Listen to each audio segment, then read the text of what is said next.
کبھی کسی نے تم سے کچھ سیکھا ہو، کبھی تم نے کسی کو رستہ دکھایا ہو، اگر واقعی ایسا کیا ہے تو خوش قسمت ہے آپ۔ لیکن اگر آپ نے علم رکھ کر بھی دوسروں کو اس سے محروم رکھا، کسی کے سوال کو نظر انداز کیا، یا کسی کی بلائی صرف اس لیے نہیں بتائی کہ وہ کہیں میرے سے آگے نہ نکل جائے، تو یاد رکھیں یہ صرف حسد نہیں ہے، یہ گناہ ہے، یہ علم چھپانے کا گناہ ہے۔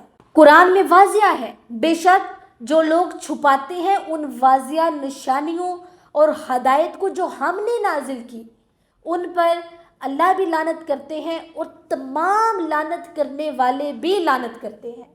یہ وہ لوگ ہیں جو علم رکھتے ہیں مگر دوسروں کو فائدہ تو نہیں نہ دیتے۔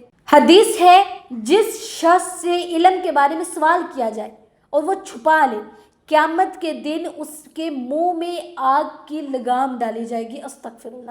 علم چھپانا صرف زیادتی نہیں بلکہ قیامت کے سخت ترین سزا کا سبب بھی بن سکتی ہے۔ اب بات یہ ہے کہ ہم علم کیوں چھپاتے ہیں؟ بھلا ہم کیوں چھپائیں گے؟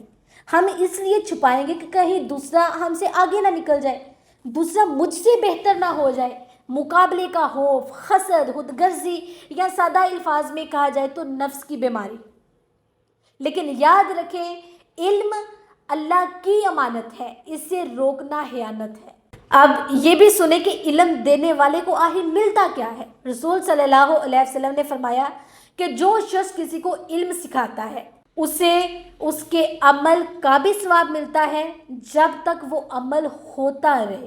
یعنی اگر آپ نے کسی کو نماز، تلاوت، اخلاق، دین یا دنیا کا فائدہ دیا تو تمہارے مرنے کے بعد بھی اس کا اجر تمہیں ملتا رہے گا۔ اس لیے کوشش کریں کہ علم کو چھپائیں نہیں۔ اگر آپ کے پاس کوئی دین کی، کوئی دنیا کی کوئی بات موجود ہے، آپ کے علم میں ہے، تو اسے دوسروں سے مت چھپائیں، دوسروں کو بتائیں، اس میں آپ کی بھلائی ہے۔